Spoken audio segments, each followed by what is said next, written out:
The key turned in the lock on the other side of the door, and Mary Beth Corrington pressed her palm flat against the wood until the sound of footsteps faded down the corridor. 3 years. 3 years of that same turning of that same key. She had counted the revolutions once, when she was 19, and still believed someone would come for her. 1,092. She had stopped counting after that. The room was not a cell. Her uncle had been careful about that. There was a writing desk beneath the window, and a narrow bed with proper linens, and a shelf of approved books, and a fire that a maid lit every morning before the sun came up. There was a small mirror above the washstand that she avoided because her own face had become unfamiliar to her, paler than she remembered, with something hunted in the eyes. What the room did not have was a view of anything but the kitchen garden. What the room did not have was a door she could open herself. What the room did not have was a single human being to talk to, who was not paid to ignore her. She crossed to the window and pressed her forehead to the glass. Outside, the autumn rain was coming down in slow gray sheets, and the gardener's boy was running between the herb beds with a sack over his head. She watched him for a long time. No one who set foot on this estate knew she existed, because her uncle Wenlock Corrington had decreed 3 years ago that his ward was too delicate, too nervous, too unwell to be seen, and had accordingly folded her out of the world like a letter no one needed to read. The footsteps returned. 2 sets this time. Mary Beth straightened, turning from the window, her heart beginning its familiar quickened rhythm. 2 sets meant company. 2 sets had happened exactly 4 times in 3 years, and each time it had been a physician her uncle had hired to confirm that his ward was indeed too unwell to appear in society. The key turned. The door opened. Her uncle stood in the corridor, fleshy and irritable, his coat dusted with rain. Behind him stood a man Mary Beth had never seen before, a man so tall he had to duck his head slightly under the low lintel, with dark hair pushed back from a forehead that looked carved rather than born. He was perhaps 38. His eyes were the color of old pewter. He was looking at her with an expression she could not read, and for one strange, weightless moment, Mary Beth forgot to breathe. "Niece," her uncle said, with the careful emphasis he used when he wanted a stranger to understand her as an object rather than a person. "This is His Grace, the Duke of Thornbury. He is inspecting the estate as a matter of business. He insisted upon seeing every room. I told him this one was of no interest, but he has insisted." The Duke of Thornbury said nothing. He was still looking at her. "You must forgive her, Your Grace. She is not accustomed to visitors. She will not speak. She does not speak to anyone. It is the nature of her condition." "Is it?" said the Duke. It was the first time Mary Beth had heard his voice. It was low and flat and faintly amused, and something about the amusement made her spine straighten, because she recognized, after 3 years of her uncle's careful performances, the sound of a man who was not being fooled. "Your Grace," her uncle said, and there was a new thread of anxiety in it. "Perhaps we might continue. The library is the next room on your tour." "I will continue in a moment, Mr. Corrington. Leave us." "I beg your pardon?" "Leave us. 5 minutes. No longer. You may stand in the corridor if it eases your concern for her reputation. The door will remain open." Her uncle opened his mouth, closed it, opened it again. For the first time in 3 years, Mary Beth watched him lose a room he had thought was his. He bowed stiffly, mouth working, and stepped back into the corridor. The Duke walked in, slowly, as though giving her time to object, and stopped 3 paces from her. "Miss Corrington." "I have nothing to say to you," Mary Beth heard herself reply, and her own voice shocked her, hoarse from disuse, sharper than she had intended. and since it seems you have heard that I do not speak, you may consider your theory confirmed. Leave me alone." Something flickered across his face. Not offense. The corner of his mouth moved a fraction. "That," he said, "was a great deal of not speaking. Is that meant to be witty? It was meant to be accurate. Then be accurate somewhere else. My uncle has his reasons for keeping me from visitors, and I am not inclined to give him a new one. I am not a stranger." She had been about to turn her back on him. She stopped. "I beg your pardon. You will not remember me. You were perhaps 14. I was 6 and 20, and I was a guest at your father's house in the summer he died. I sat beside you at supper on the night of the hunt ball. You told me that the soup was undersalted, and that the violinist was playing everything a measure too slow. I told my friend afterwards that I had never in my life met a girl who listened so carefully to a room she was not supposed to be noticing. You could not have been listening to me. I was 3 chairs away. But you knew the soup, and you knew the violinist, and I have not forgotten it." Mary Beth's hand found the back of the writing desk and held it. "That is a lie." "It is not. My father had 100 guests that summer. The violinist's name was Gleason.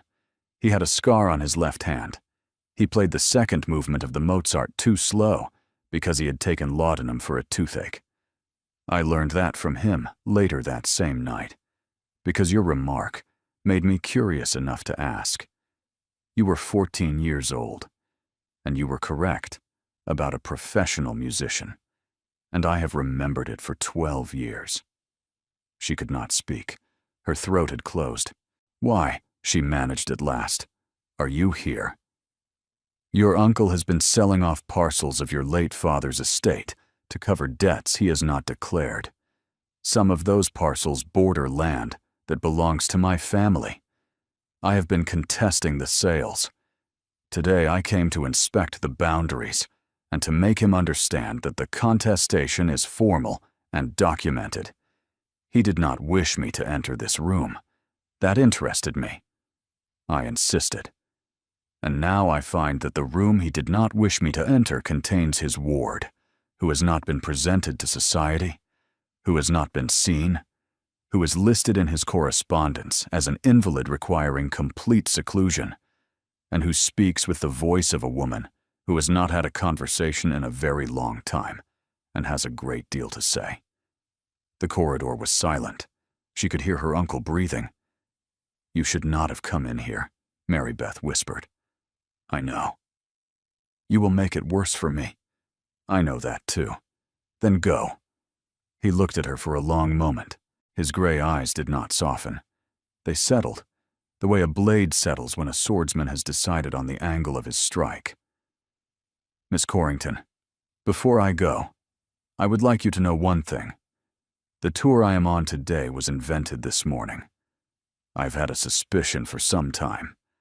I did not come here to inspect boundaries. I came here to open this door."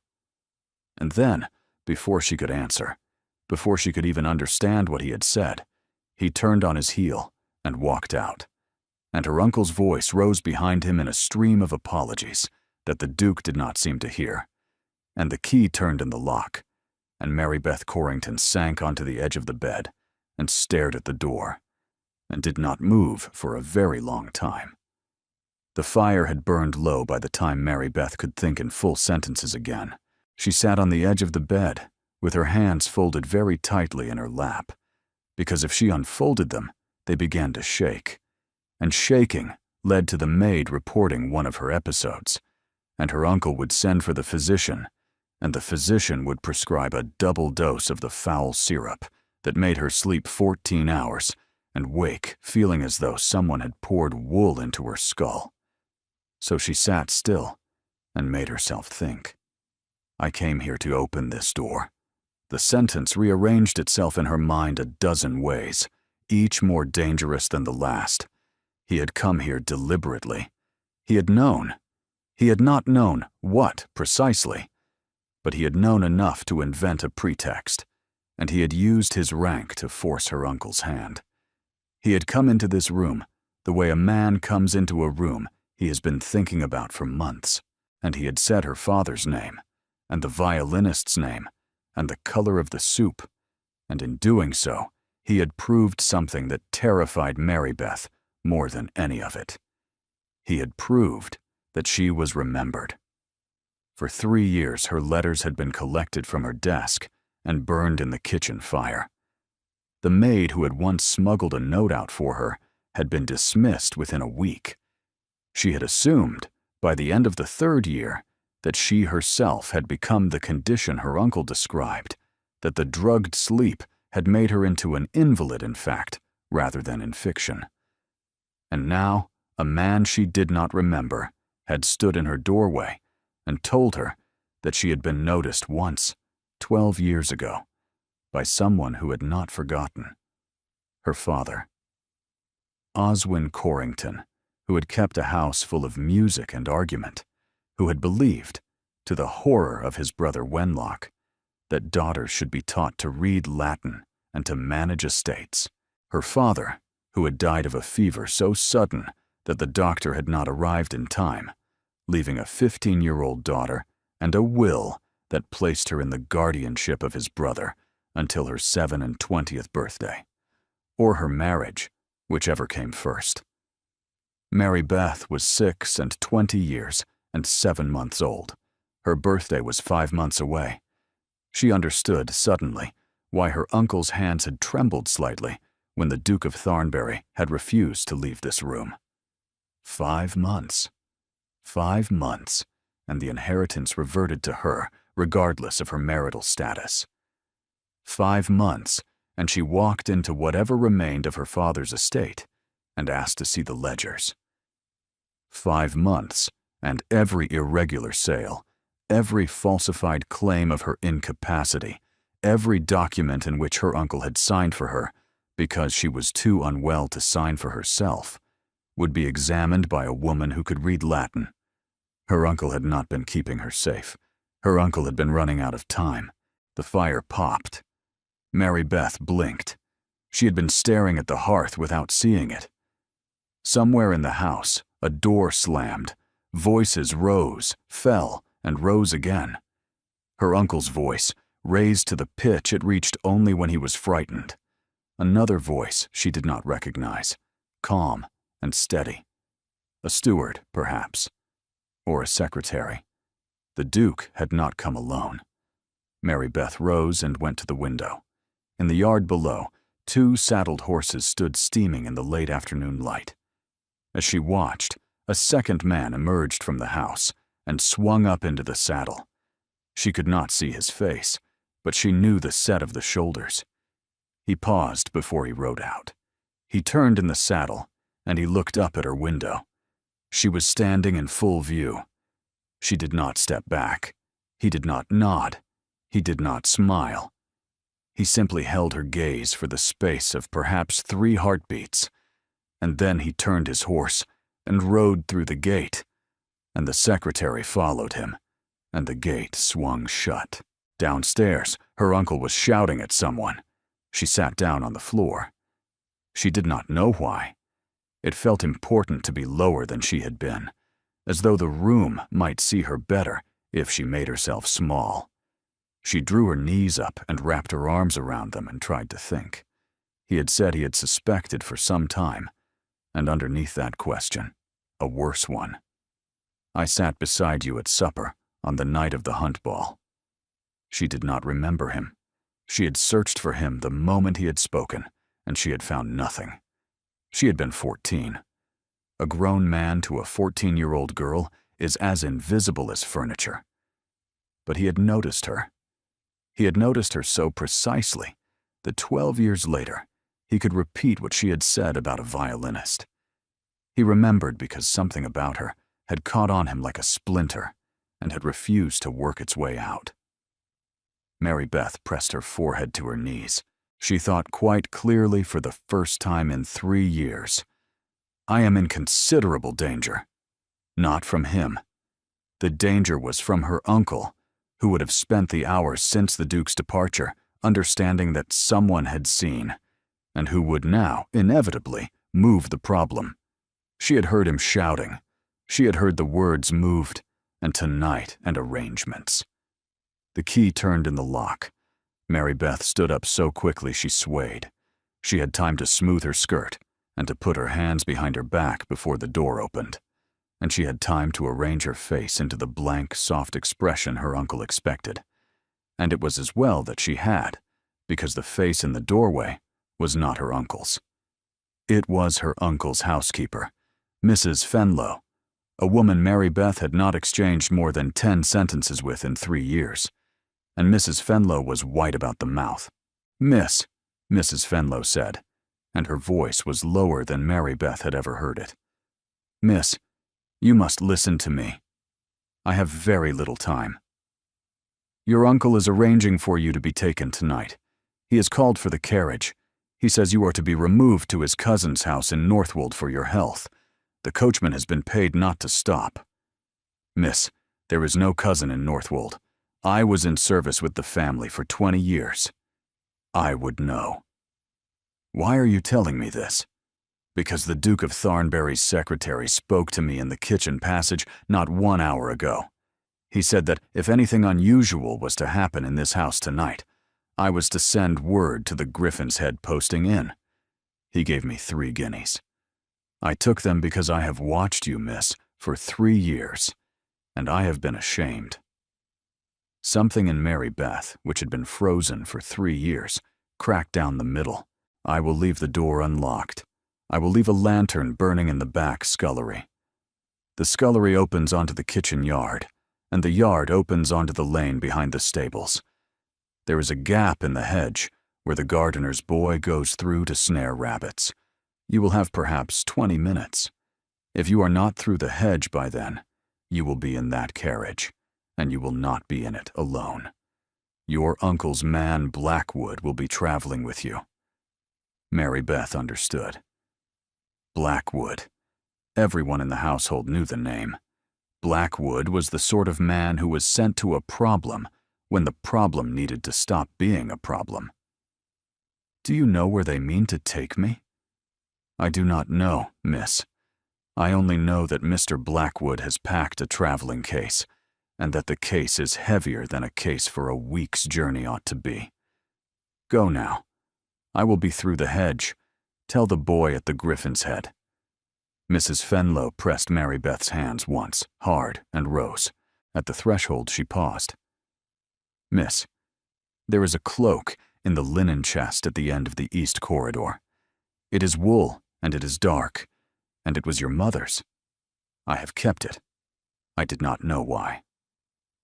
And she was gone, and the door did not lock behind her.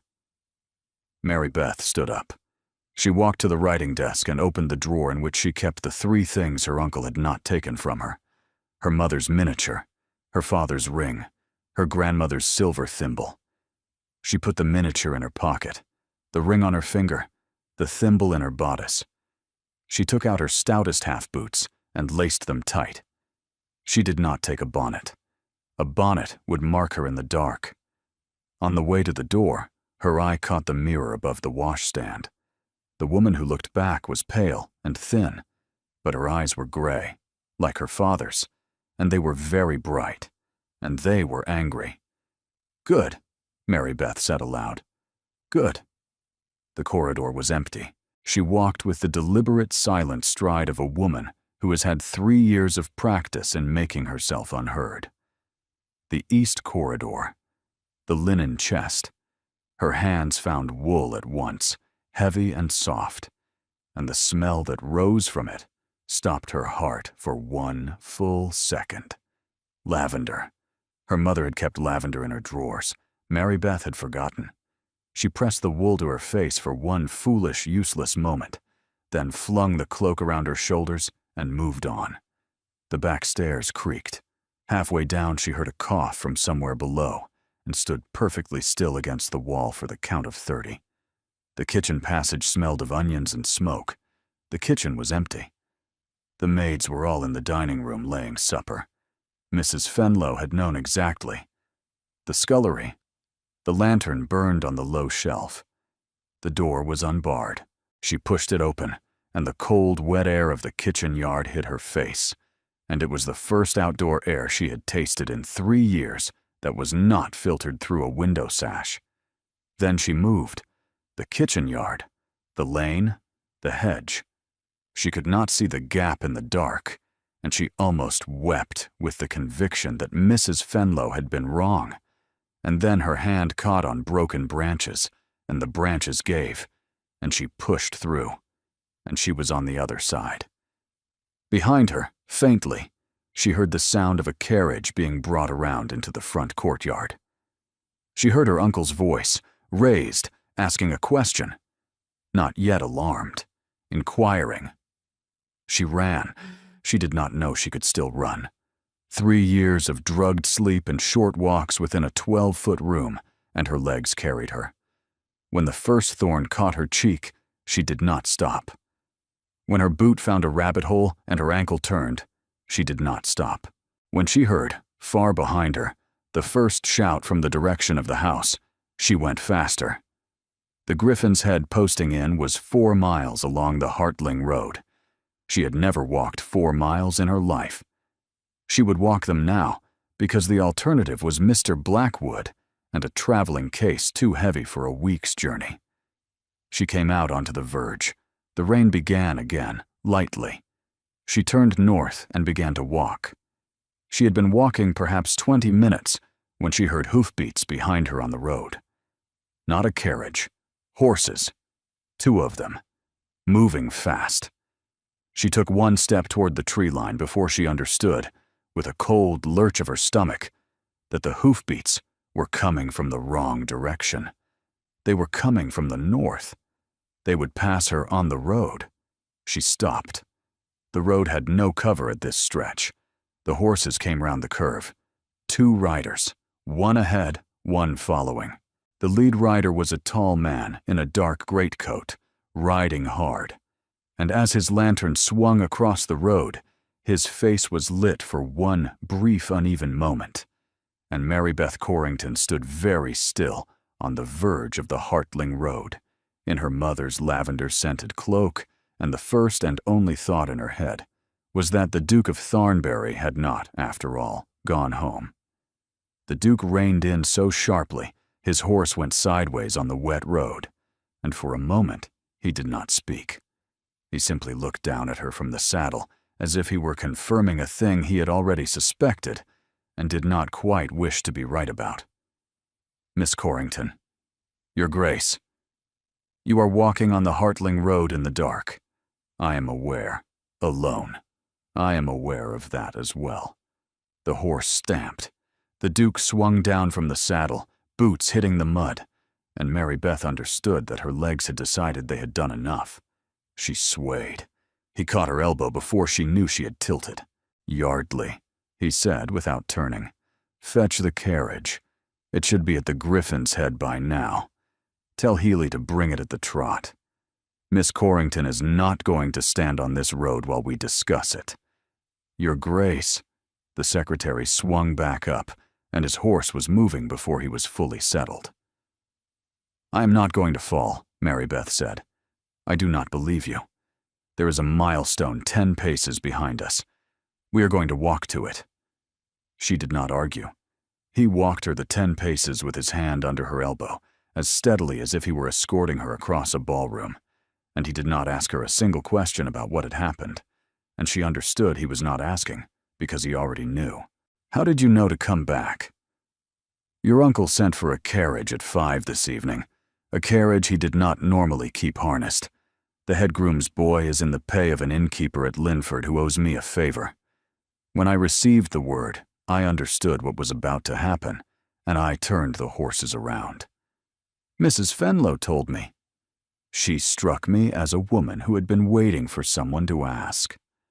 Mary Beth pressed her hands against the cold stone of the milestone. The rain was coming down harder now. She should have been making plans, but the hand of the Duke of Thornbury had not left her elbow, and she found that she did not want it to, and that want frightened her more than her uncle ever had. Your Grace.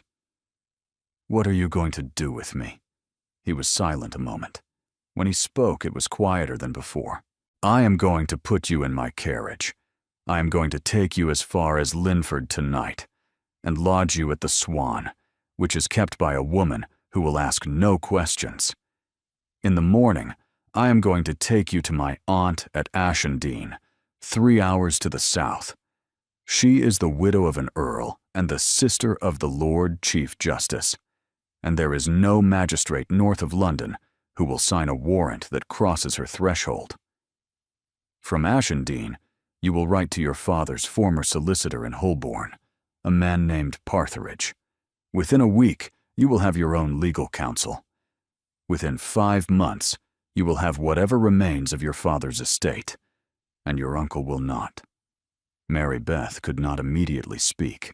She had walked 4 miles at a stagger on the belief that she might reach an inn and sit by a fire, and this man was talking to her about solicitors and magistrates as if it were all already arranged. Why are you doing this? Because it needs to be done. That is not an answer. He looked down at her. In the lantern light, his face was half shadow and half pewter. Miss Corrington, there is a longer answer, but I will not give it to you on this road, with you shaking from cold. I will give it to you when you are warm and fed and have slept, and when you can tell me honestly whether you wish to hear it. Until then, the short answer will have to do. She closed her eyes. She could feel the silver thimble against her breastbone, and she could smell her mother's lavender from the cloak, and for the first time in 3 years, she was not alone in a room. Thank you. Do not thank me yet. I am thanking you now. He did not answer that. Behind them, faintly, came the sound of hooves, and within a minute the carriage had come up out of the dark. The Duke lifted her to her feet, with a hand under her elbow and an arm at her back, and she was handed up into a carriage that smelled of leather and clean wool. The Duke swung up behind her, bending considerably for his height, and sat down opposite her, with his knees almost touching hers. They traveled in silence for perhaps a mile. She watched the lamps throw moving patches of light against the interior, and without meaning to, she watched the line of his jaw in the shifting light, and she thought, I am 26, and I have never been in a closed carriage with a man who was not related to me. Your Grace, at the Swan, what will they be told? Nothing that is not true. Your Grace, I am an unmarried woman arriving at an inn in the middle of the night with a duke. The truth, at present, is a worse story than any lie you could devise. He was silent. The carriage rocked. You are correct, he said at last. I had not thought as far as that. You had thought as far as a solicitor in Holborn, and you had not thought as far as what to call me at the desk of an inn. No. Then think now. He looked at her for a long moment. Something in his mouth moved. Not quite a smile. The flicker of one. At the Swan, I will tell Mrs. Aubyn you are my cousin's widow, newly bereaved, being conveyed to my aunt for her comfort. Mrs. Aubyn will put you in the room behind the private parlor, which she reserves for guests who must not be seen. You will be under her roof as Mrs. Sterling for one night.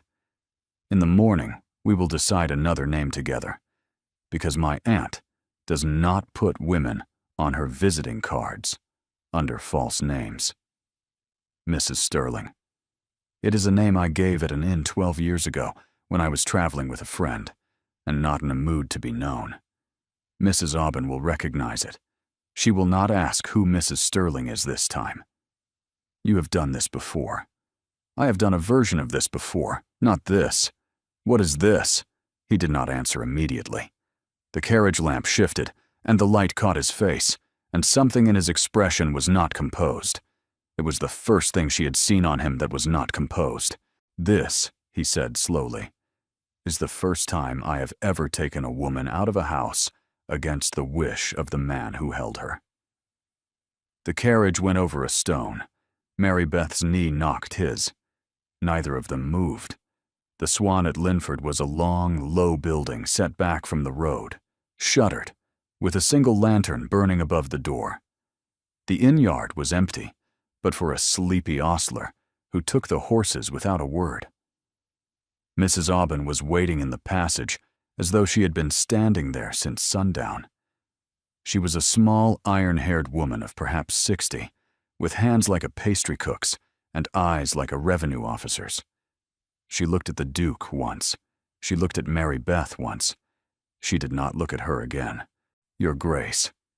Mrs. Aubyn, my cousin's widow. Mrs. Sterling. She has had a difficult journey.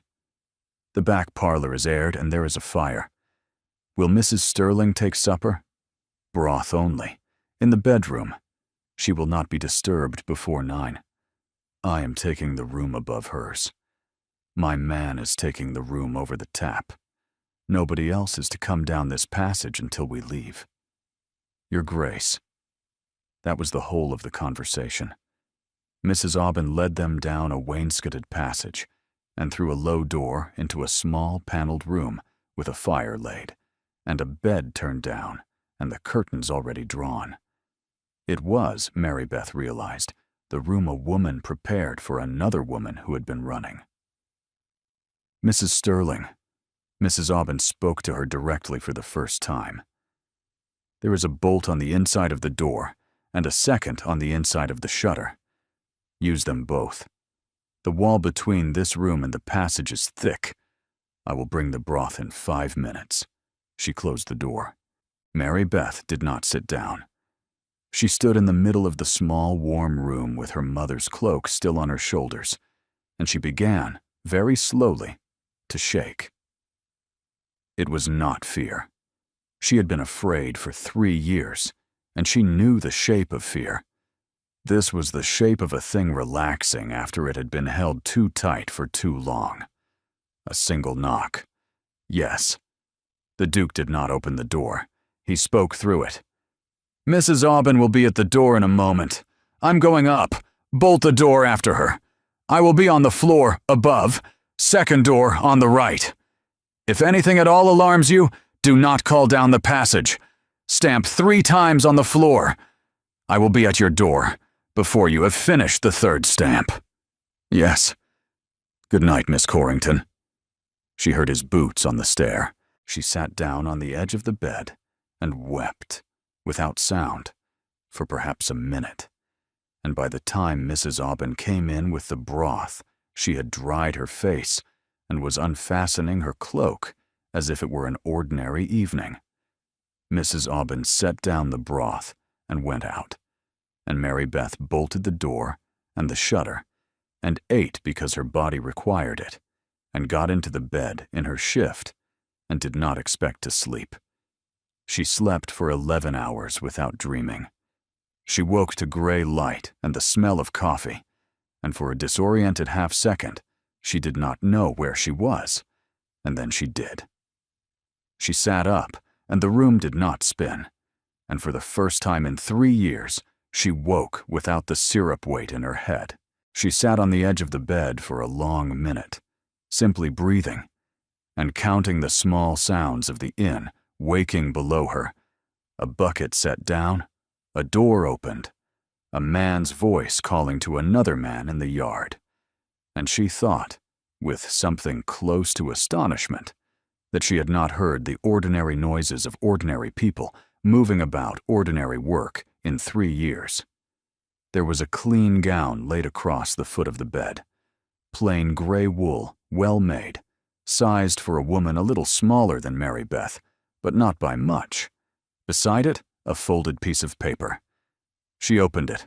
The handwriting was angular and economical, and unmistakably the Duke's. Mrs. Aubyn's niece's second best. A good fit, I hope. Breakfast in the private parlor when you are ready. No hurry. We do not leave before 10. Tea. She read it twice. She read the tea twice. She folded the note very carefully and put it into the pocket of the gray gown. And then, because she was alone, and no one could see, she pressed her hand flat against the pocket and kept it there a moment, as if the piece of paper were a small bird that required warming. She dressed slowly, because it was an unaccustomed pleasure to dress without hurry. She combed her hair with the comb Mrs. Aubyn had set on the washstand, and pinned it up with the pins from her own hair, and she looked at herself in the small glass and saw a woman who was pale, but whose eyes were still gray and still bright, and were not, for the first time in memory, drugged. The private parlor was a wainscoted room with a window that looked onto a kitchen garden. The Duke was already at the table. He had been reading a paper, and when she came in he set it down and stood at once, and he did not exclaim over how she looked or ask how she had slept, and Mary Beth, who had been braced for both, found that the absence of either was a kindness. "Miss Corrington, good morning. Your Grace. Sit. Eat. We will talk after." She sat. She ate.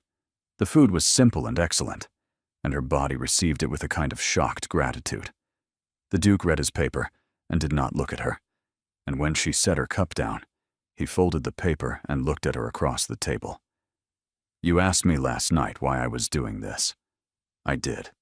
You are rested. Do you still wish to hear the longer answer?" She looked at him across the narrow table.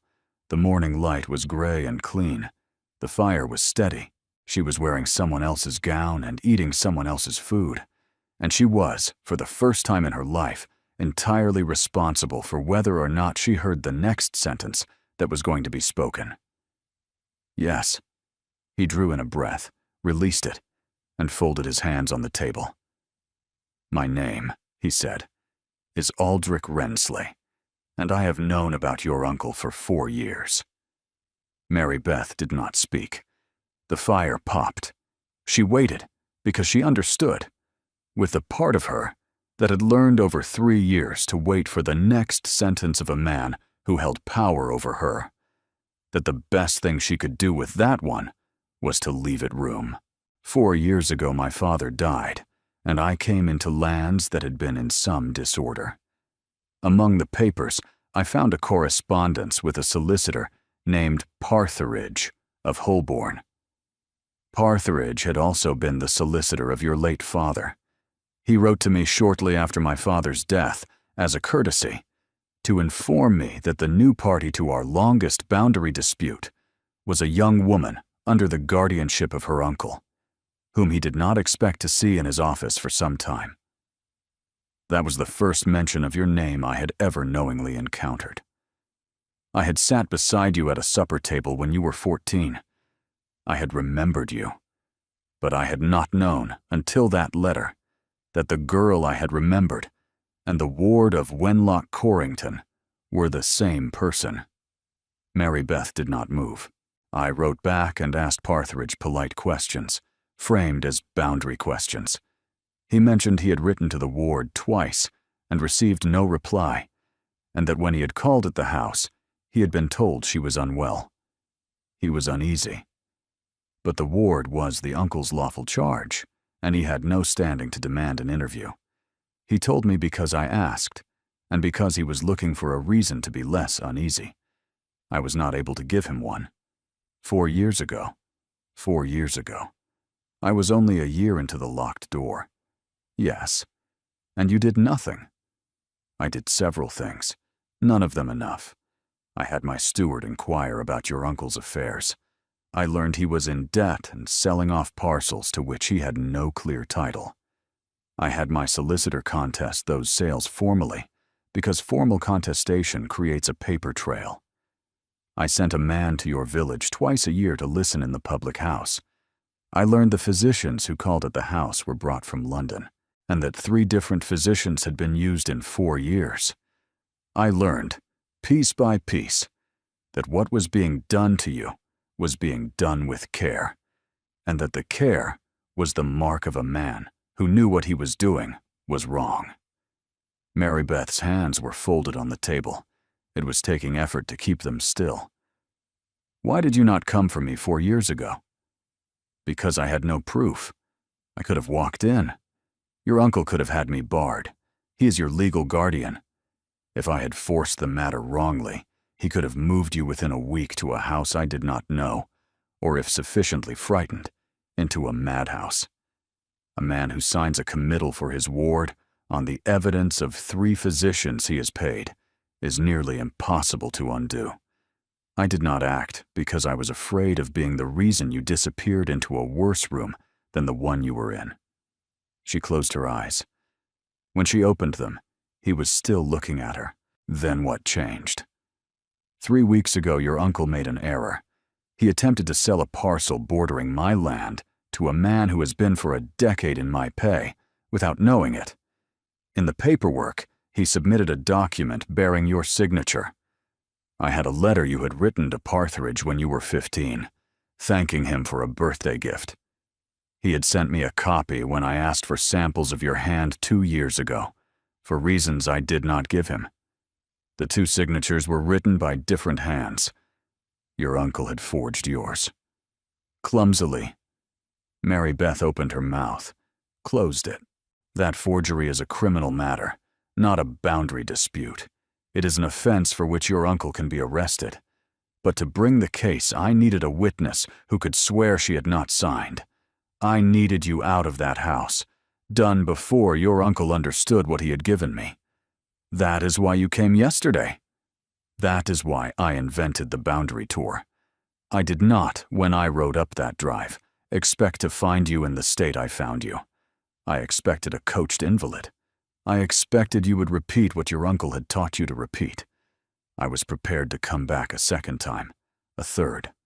I was not prepared for what I saw when that door opened. And what did you see? He was quiet for a long moment. I saw a woman who looked at me the way a person looks when they have been underwater for 3 years and have just realized someone has brought a rope. I saw the girl from the supper table, older and thinner and entirely awake. And I understood that I had been right to be afraid for 4 years, and that I had also been a coward. Not for waiting, for not finding a faster way. Mary Beth could not immediately speak. Her throat had gone tight in a way she remembered from girlhood, from the last time she had cried in front of another person, and she had not cried in front of another person since her father's funeral.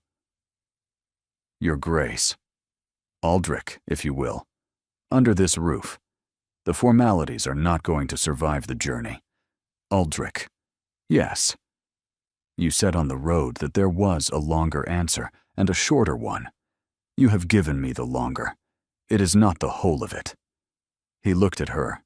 The gray eyes were very level. It is not the whole of it, no. What is the rest? Miss Corrington, the rest I will tell you when you have chosen whether to hear it. I will not offer it to you 6 hours after I have taken you out of a locked room.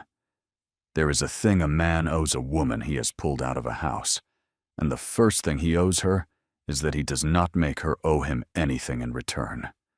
Not a gratitude, not an obligation. When you are at Ashendene, when you are your own woman in the eye of the law, then, if you ask me, I will tell you the rest. The fire popped again. A log settled. Mary Beth realized she had not taken a breath for several seconds. That is an extraordinary piece of self-discipline, Your Grace. Aldrich, Aldrich, it is an extraordinary piece of self-discipline. It is required. Why? He did not answer. The door of the private parlor opened without a knock, and Mrs. Aubyn stood in it with a face that was entirely white. Your Grace, there is a rider in the yard. He's wearing your Uncle Corrington's livery, miss. He's asking at the tap whether a lady has been seen on the road since sundown. Aldrich did not stand up quickly. He set his napkin beside his plate with the kind of deliberate slowness Mary Beth had learned in the last 18 hours to recognize as the thing he did when he was furious. Mrs. Aubyn. Has he seen her? No, Your Grace. He came in at the front. I had him turned into the tap the moment I heard what he was asking. The tap is on the other side of the yard. He cannot see this window, and he cannot hear this room. Who is with him? No one that I can see. He has one horse. He is alone.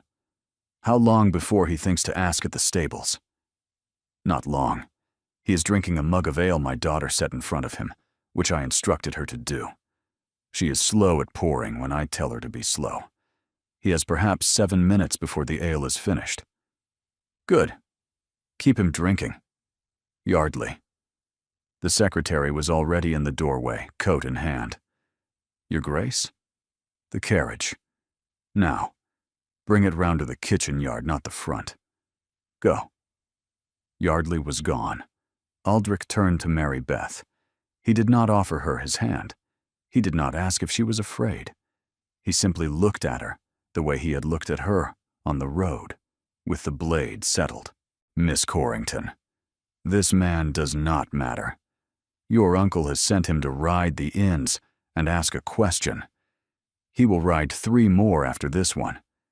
He will report that a tall woman in a gray cloak was seen at none of them, because by the time any of them has an honest answer to give, we will be 100 miles from where he is looking.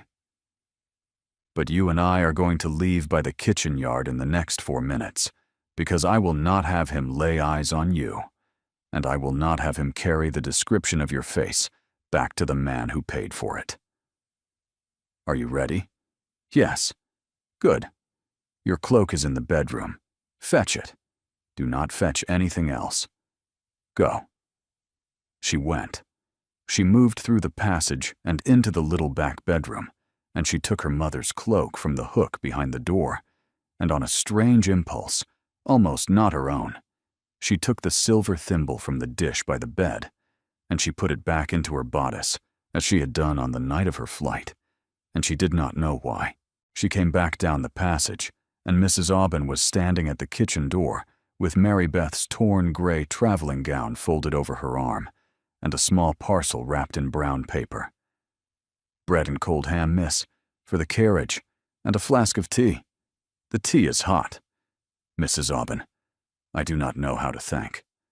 Do not, miss. I have been in the trade 40 years, and I have done this twice before.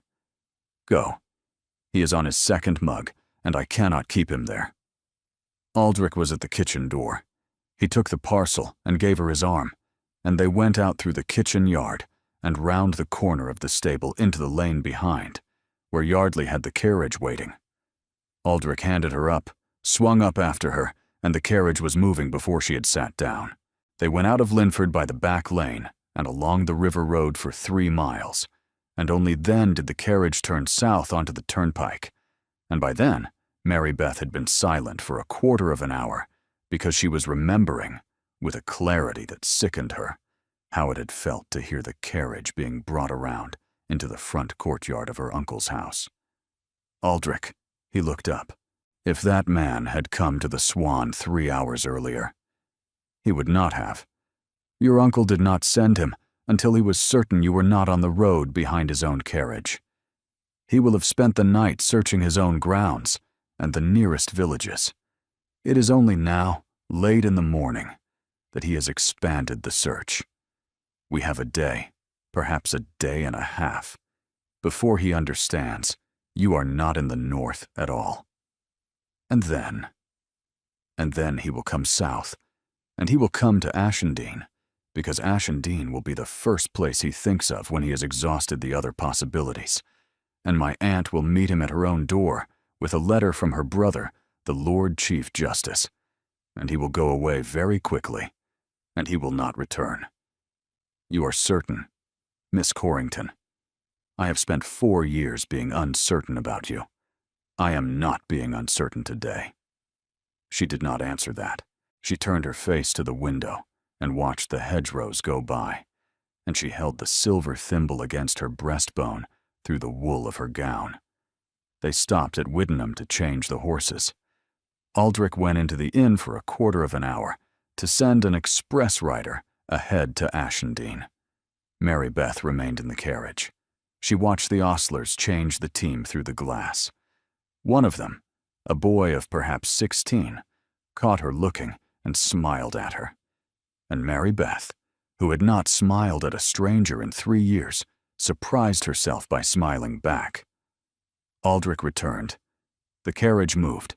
A half-hour passed, and then an hour, and the turnpike rolled under the wheels with a steady sound that Mary Beth came gradually to understand as the sound of distance putting itself between her and her uncle's house. Aldrich. Yes. The rest of the long answer. His eyes were still on the paper in his hands. He went very still. I said you would have it at Ashendene. I am asking for it now. Mary Beth. It was the first time he had used her Christian name. She heard it, and she did not acknowledge it, because to acknowledge it would have broken the careful, fragile, shared pretense that they were still strangers. I'm asking, she repeated. He folded the paper. He set it on the seat beside him. He looked at her for a long moment. Not in a carriage, Miss Corrington. Not between stages. I promised you the rest of the answer. I did not promise it to you on a turnpike. I am a man of considerable self-discipline. Today is testing it. Do not test it further. She did not look away from him. Why? Because I am tired, and because you are tired, and because you have been free for 19 hours, and you should not be asked to hear the rest of the answer from a man in a closed carriage on a country road. Some things are owed a room, and a fire, and a door one can walk out of. You will have it at Ashendene. I swear it. Not before. She looked at him for a long moment. Then she nodded, and she turned her face back to the window, and she did not speak again until the next change of horses. And by then, the light was going, and Ashendene was still 2 hours off. Ashendene was a long stone house set in parkland that had been planted 100 years before. The Dowager Countess of Ashendene, whose Christian name turned out to be Honora, and who refused, within 5 minutes of Mary Beth's arrival, to be called anything else, was small and gray-haired and absolutely erect. She took one look at Mary Beth in the gray wool gown and the torn cloak, said, "My dear child, you are too thin and too pale. We will begin with a hot bath." And that was the end of the Dowager Countess as a stranger. It was past 11 at night by the time Mary Beth was bathed and fed and put into a green bedroom on the first floor, the bedroom Honora had apparently chosen because it had a lock on the inside of the door that was oiled and worked and was operated only by the guest, and the key of which Honora had pressed into Mary Beth's hand without comment. Aldrich did not come up to the bedroom. The formalities, he had said at the gate, were now the formalities, and he would sleep in the guest wing on the other side of the house. Mary Beth locked the door from the inside because Honora had given her the key. She did not lock it because she was afraid. She locked it because locking her own door from the inside, the right way round, was a thing she had never done in her life, and she wanted to feel what it was. It felt exactly as she had hoped it would feel. She slept for 9 hours and woke in gray dawn light with her hand on the key under her pillow. She sat up in the bed, and she thought, with a clarity that was new to her and that she would remember later as the first morning of her own life, that she had asked for the rest of the answer yesterday, and she was going to ask for it again today. And she was going to ask for it in this house, with a door that locked from the inside, and she was not going to be refused a second time. She dressed in a gown that Honora's maid had put out for her. She went down. The breakfast parlor looked out on a terrace, and the terrace looked out on a park that was the most beautiful thing Mary Beth had seen in 3 years. Aldrich was at the table with a paper. He stood when she came in. "Miss Corrington, good morning. Your Grace, you slept. I slept. I should like to ask you something after breakfast. Anything. The rest of the long answer." He nodded once. He did not argue. They ate. Honora joined them halfway through and conducted a brisk and entirely one-sided conversation about the roses that required no reply from either of them, which was, Mary Beth later understood, precisely her intention. At the end of the meal, Honora rose and said, "I have letters to write and a steward to bully.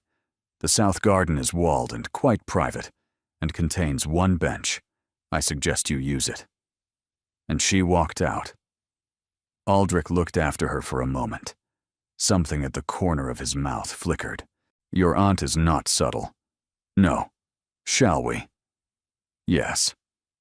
The south garden had one bench, as Honora had said, and the bench faced a sundial, and they sat on it side by side, and Aldrich looked at his hands, and then at the sundial, and then at Mary Beth, and the morning light was gray and clean, and somewhere in the house a door closed softly, and Mary Beth understood, without being told, that Honora had arranged for the house to go quiet for an hour.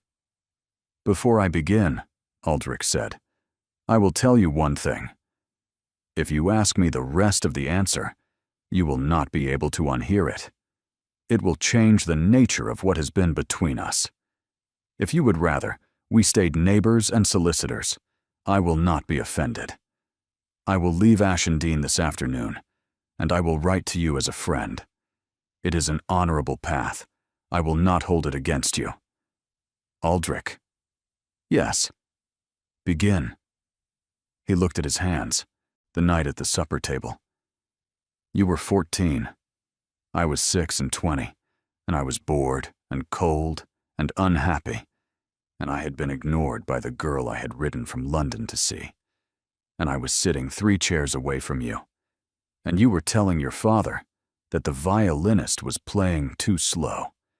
I did not form an attachment to a 14-year-old girl at a supper table. I am not that man. I formed, that evening, a picture of what a grown woman might be if she had been that child undamaged. I carried that picture with me for 12 years. He paused. He did not look at her.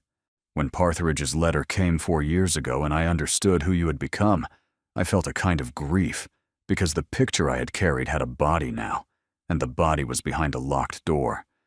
I assumed I would be meeting a stranger. I assumed I would do my duty, free you if I could, see you settled, write to you pleasantly once a year, and let the picture die. That was the entire plan, Mary Beth, until the moment your uncle opened your door and I stood in the corridor and looked at you. And then I saw your face, and the picture had not died. And the woman in the door was the woman I had imagined, only she was real, and she was furious, and she was telling me to get out. And I understood, in those 30 seconds, that I had not been waiting 4 years to rescue a stranger. I had been waiting 4 years to meet her. She could not speak. I did not tell you this in the carriage or at the Swan. I would not have you owe me a feeling as a price for a rescue. I am telling you now, in your aunt's garden, because you slept last night behind a door you locked from the inside, and anything you say to me in the next 5 minutes will be said by a woman who is free.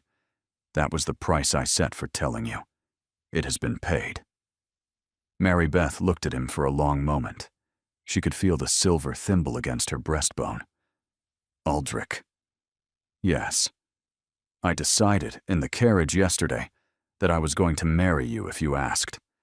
I did not tell you because I thought I was being ridiculous, and because I was frightened of being a woman who fell in love with the first man who was kind to her after 3 years. I am not being ridiculous. You are not the first man who was kind to me. You are the first man who was honest with me. That is a different thing." He closed his eyes for a moment. "Only a moment. Say it again. I am going to marry you, if you ask me. Not because. No. You are sure." "I am sure." He rose from the bench, and she rose with him, and he took her face in both of his hands, and for the first time in 3 years, and in her whole life at once, Mary Beth Corrington was kissed, and when he lifted his head, He was smiling in a way she had not previously seen him smile, and she understood that the blade had put itself away for good. "I will ask your aunt for your hand this afternoon. She will say yes and pretend she is thinking about it. I expect no less.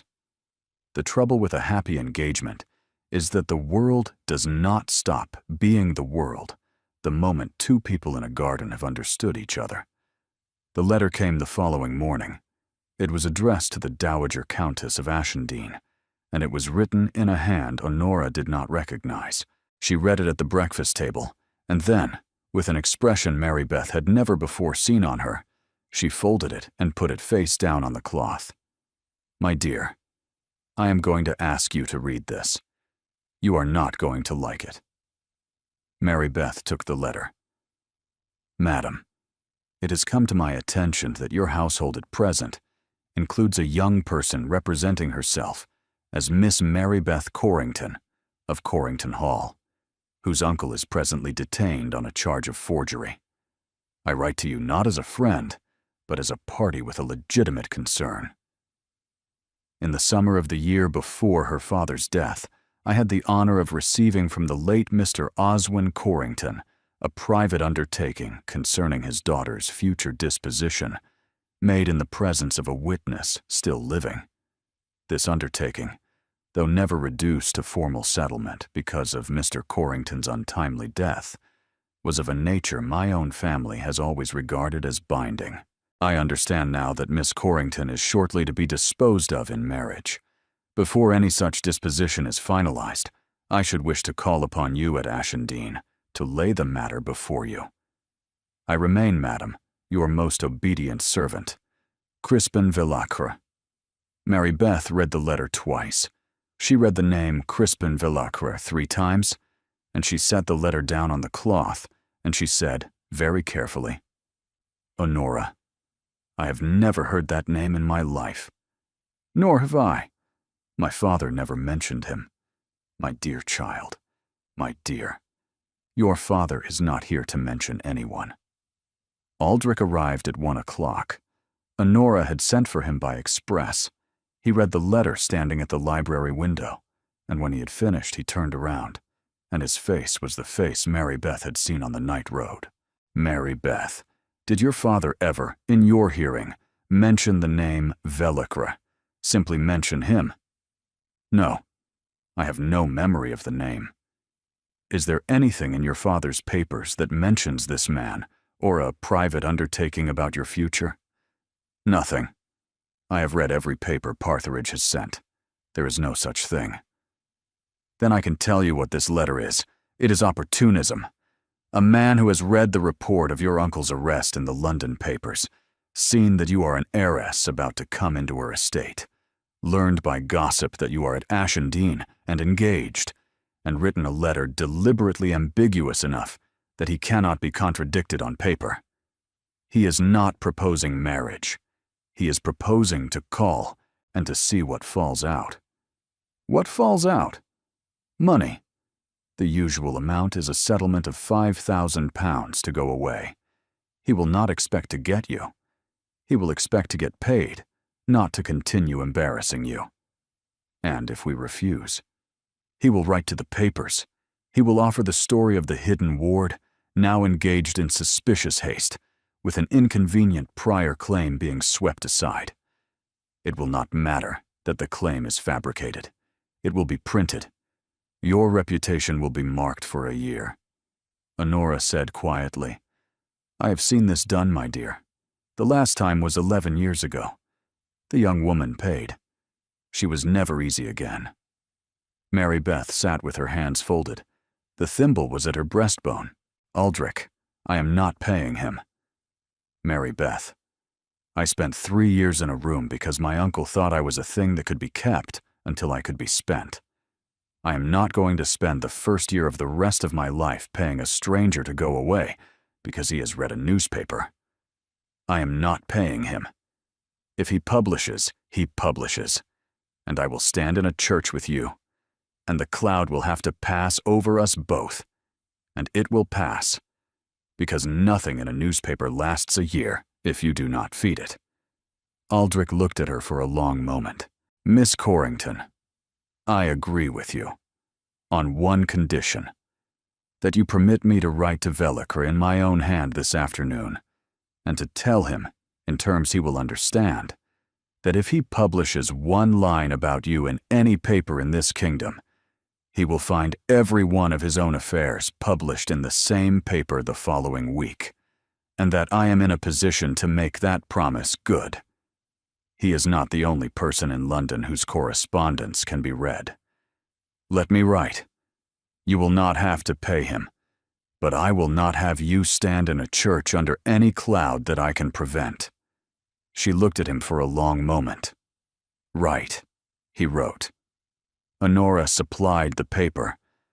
Aldrich sealed the letter with his own signet.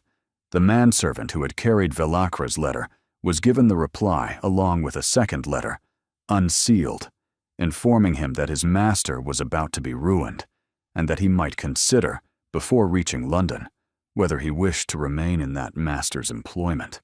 No further letter from Crispin Velacre ever arrived at Ashendene. No line about Mary Beth Corrington ever appeared in any London paper. 6 weeks later, Crispin Velacre sold his townhouse at a loss and removed himself to the continent. That evening, after supper, Mary Beth found Aldrich in Honora's library, standing at the window in exactly the attitude he had stood in when he had read the letter that morning. She came up beside him. "You were very angry this morning." "I was. You are still angry." "Yes." "At Velicre." "Not entirely." She waited. "I have been angry all day at the fact that any man alive thinks he may still address you as property. Your uncle did. Velicre did. The world will do it again. I am angry because I cannot stand at every threshold for the rest of your life and have the first word. I am angry because I will have to learn to let you have the first word, as I should, as you deserve, as is the only arrangement that is going to work between us. I am not a man who has previously had to learn that. I am learning it today. I am finding it difficult. Aldrich. Yes. I am glad you are finding it difficult. Are you? Yes. It means it is real. He smiled then, at the window, at no one in particular, and she thought, with a peculiar calm, that this was the thing she had not known she was going to be given, a man learning something in front of her and telling her about it as he learned it. They were married 11 weeks after the engagement, on a clear, cold morning in March, in the small parish church at Ashendene village. There had been discussion about where the ceremony should be held. Aldrich had initially proposed his own parish church at Thornbury. Honora had argued, with considerable force, that a bride married out of the house she had first slept in as a free woman was a bride who knew where she had come from. Mary Beth had agreed, before Honora had finished the sentence. The rest of the 11 weeks were spent on what Honora called the practicalities, which meant a small army of seamstresses, a continuous correspondence with Parthridge about settlements, and one afternoon of genuine panic when it had looked briefly as though Aldrich's absent mother, who lived in Italy for reasons no one in the family had ever fully explained, might return. She did not. She sent instead a letter of considerable warmth and a string of pearls that had belonged to Aldrich's grandmother, and Mary Beth wore the pearls at the ceremony and wrote a reply that began a correspondence which would continue for the next 20 years. The Dowager Countess was seated in the front pew in a pearl-gray gown that had belonged to her own mother. Parthridge stood up with Aldrich at the altar, because Aldrich had no brother and no living father, and had declared in private to Honora that he would rather be stood with by the man who had put Mary Beth's name on the first piece of paper that had saved her than by any cousin he could summon from the north. Mary Beth walked the aisle on the arm of no one at all, because she had decided she would walk it alone, and she had explained her reasoning to Honora, who had wept once, and then said, "My dear, yes, of course, and you will walk it splendidly." She did walk it splendidly. She walked it in a gown of ivory silk that had been her mother's, altered to fit, with her mother's miniature pinned at her breast, and the silver thimble on its ribbon beneath the silk, and she did not tremble once. And when she reached Aldrich at the altar, he looked at her for a long moment, and then he said, quietly enough that only she could hear, "The soup is not undersalted today, Miss Corrington." And she laughed in the church on her wedding morning, which was not the conduct of a bride in the general line, but was, as Honora said afterwards, entirely in character. The criminal case against Wenlock Corrington had concluded 2 days before the wedding. He was convicted of forgery, fined beyond the value of what remained to him, and transported for 7 years. The house in which Mary Beth had been kept was sold at Parthridge's direction to discharge the remainder of her father's debts. The land on which the house stood was returned, under the terms of her father's will, to Mary Beth, who sold it within the year to a farmer named Millward, who had wanted it for 3 generations and had never been able to afford it. Millward sent her, every Christmas for the next 40 years, a crate of apples grown on the orchard that had been her mother's. Blackwood disappeared on the day of Corrington's arrest and was never heard from again. The wedding breakfast was held at Ashendene.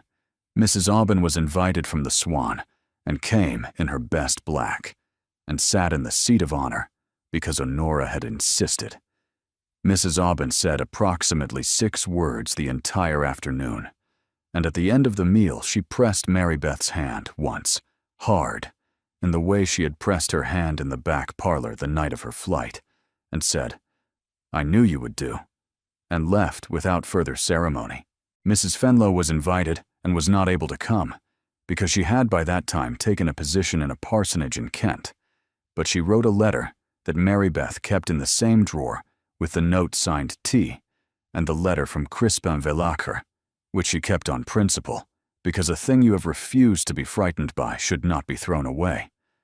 Yardley, in a suit that was demonstrably new, danced once with Mary Beth after the breakfast at Honora's insistence.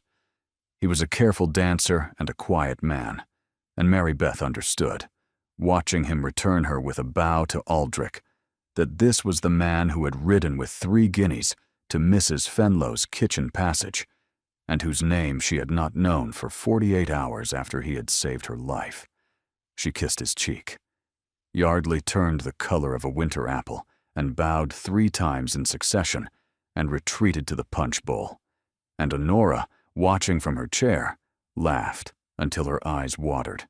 Late in the afternoon, when the last guests had gone, Aldrich took Mary Beth by the hand and led her out into the south garden, and they sat on the one bench, and they did not speak for some time. "Mary Beth, Aldrich, are you going to regret walking the aisle alone?" She thought about it. "No." "Why?" "Because I had spent 3 years with no one to walk beside me, and I discovered, in those 3 years, that I could walk. I did not want the first walk of my married life to be a walk I took on anyone's arm. I wanted the first walk of my married life to be the walk toward you. I will take your arm every day for the rest of my life after today. But I wanted this morning to be my own." He was quiet for a long moment. "That," he said, "was worth 12 years. Aldrich, yes, so was waiting for you." 3 years into her marriage, Mary Beth Rensley, Duchess of Thornbury, stood in front of the low door of a bedroom in the house that had once been Corrington Hall, and was now the property of Millward the farmer, who had made her welcome with the self-conscious pride of a man who had never before hosted a duchess in his kitchen and had spent a week painting his own doorframe in preparation. She had come because she had asked to come, and Aldrich had not asked her why. The room was not her room any longer. Millward's eldest daughter slept there now, and the bed was in a different position, and the shelf of approved books was gone, and the sewing frame had been removed and replaced with a small table that held a jug of wildflowers, and the mirror above the washstand was a different mirror. The writing desk was still there, The window still looked out on the kitchen garden. The key was no longer in the lock.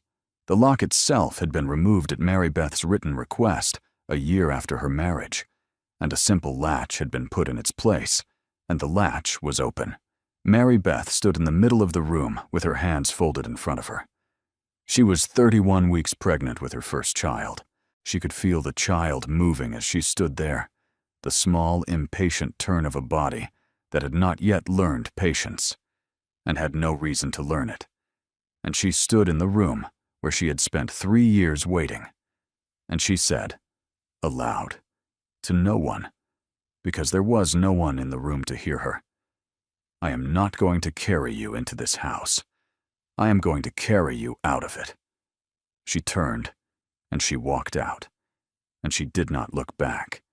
And in the passage, Aldrich was waiting for her with her gloves in his hand, and he gave them to her, and he gave her his arm.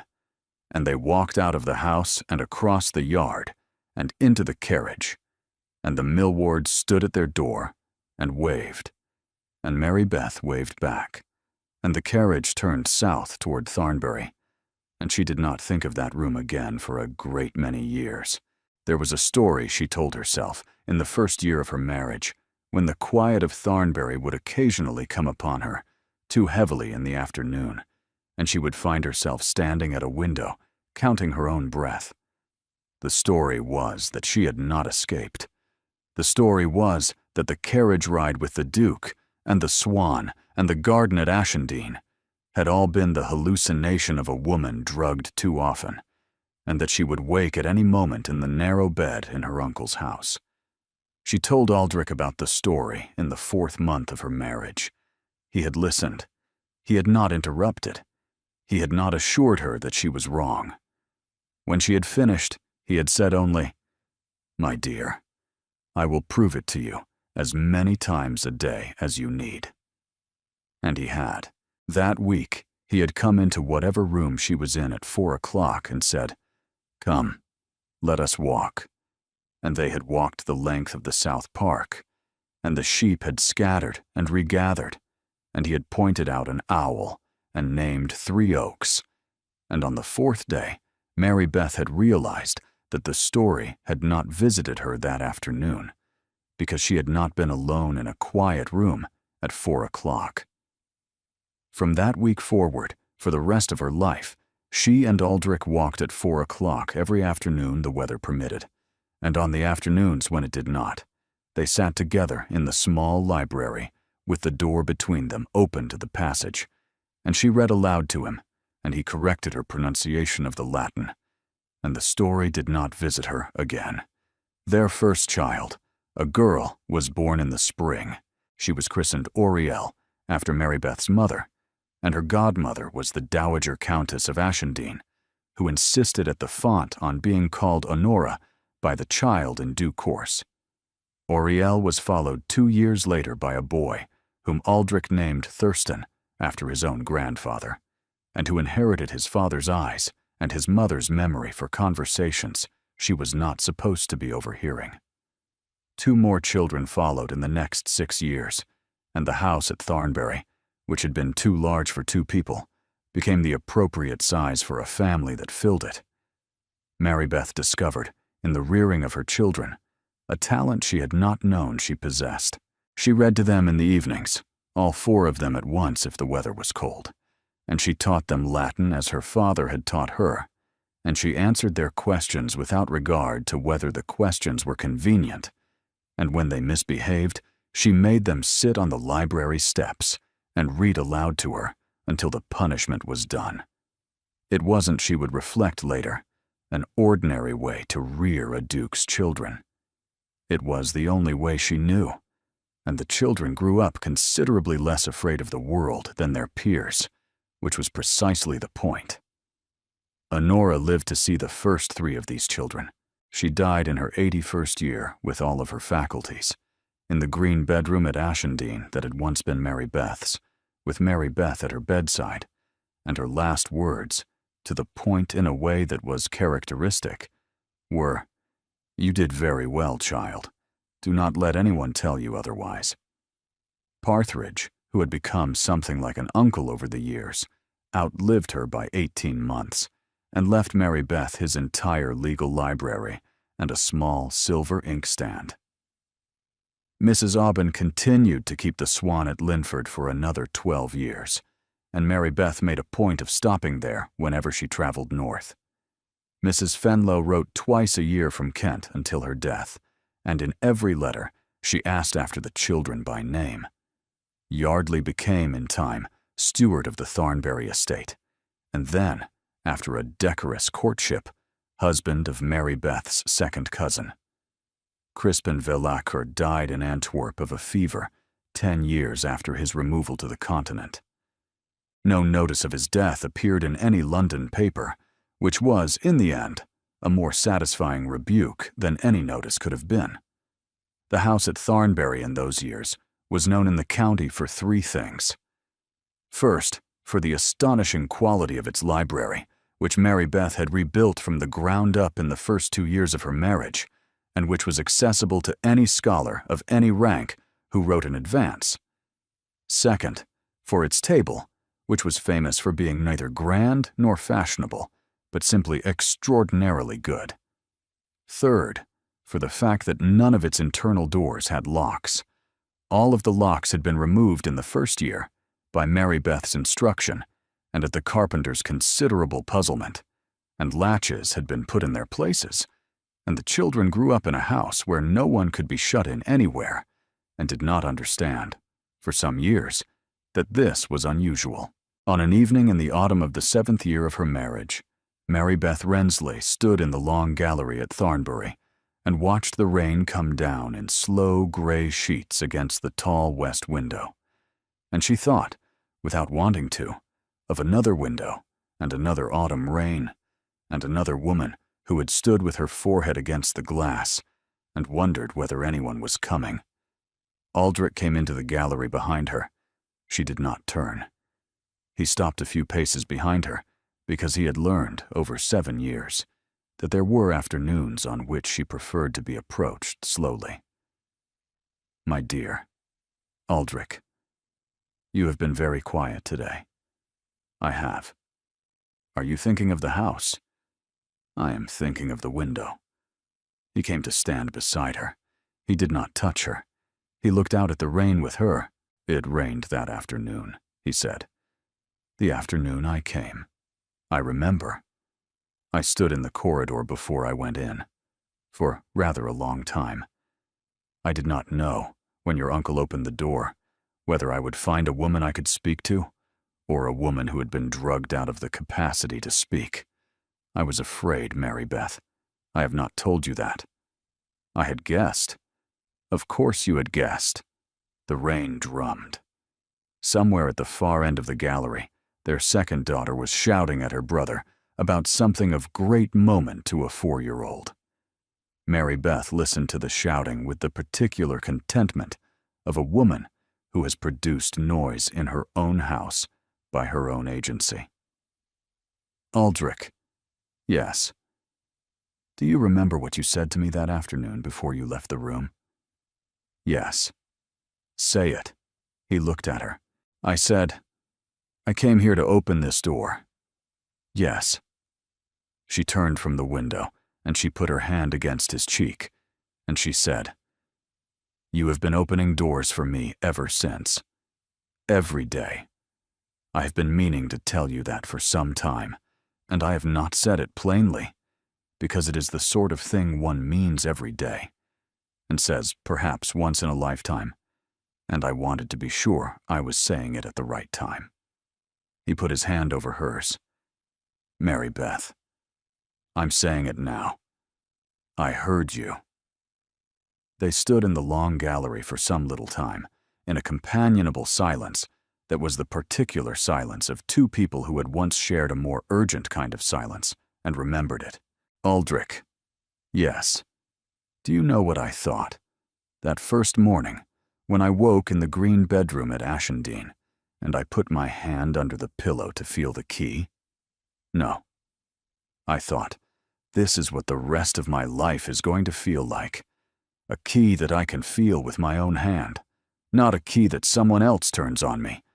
And I thought, if that is true, I will not waste it. Have you wasted it? Not one day. I have been extravagant, Aldrich. I have been extravagantly happy, and extravagantly free, and extravagantly loved. And I have watched our children grow up in a house where every latch opens. If I were told tonight that this was all, I would not say I had been cheated.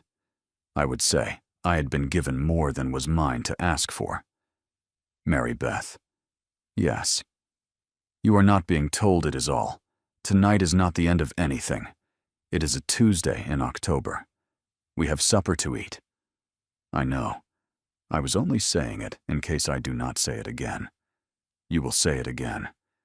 I will ask you to at every convenient opportunity for the rest of my life, because I have discovered that I am a man who likes to hear it, and I see no reason to deprive myself. She laughed. It was the particular laugh she had grown into over 7 years of marriage, lower than it had been at 14, warmer than it had been at 6 and 20. The laugh of a woman who had found a great deal to laugh about. After a while, their daughter came running down the gallery with her hair half out of its ribbon, and their son came after her, shouting that she had his wooden horse, and Mary Beth put out her arms and caught her daughter mid-flight, and Aldrich took the wooden horse out of his son's fist and gave it back with ceremony, and the argument was settled, and the 4 of them walked down the gallery together toward the drawing room where supper was laid. At the door of the drawing room, Mary Beth paused. The latch was open. It was always open. She put her hand against it anyway, because 7 years had not made the gesture unnecessary, and she pushed, and the door swung, and she went through. She had been hidden away so no man would see her. A man had opened the door. But the door, as it turned out, had never been the point. The point had been the woman behind it, who had counted 1,092 turnings of a key, and who had walked 4 miles in the dark in her mother's cloak, and who had stood on the verge of a road and thought, when a lantern came round a curve, that the man on the horse had not, after all, gone home. She had not waited to be rescued. She had walked out. He had come at the same time, from the opposite direction, which was not a coincidence, so much as the way the world occasionally arranges for 2 people who have been walking toward each other for 12 years to arrive at the same stretch of road on the same wet evening. That was the whole of it.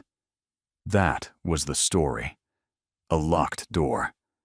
A girl who had counted the key. A man who had remembered a violinist. And the long, slow, beautiful walk from the moment the door opened to the moment. 7 years later, when a woman pushed through a door that did not need to be pushed through, because she could, because she chose to, because she had learned that the difference between a prison and a home is not the presence of doors, but the freedom to walk through them. Thank you for walking with Mary Beth and Aldrich to the end of their story. They began with a locked door and 3 years of silence.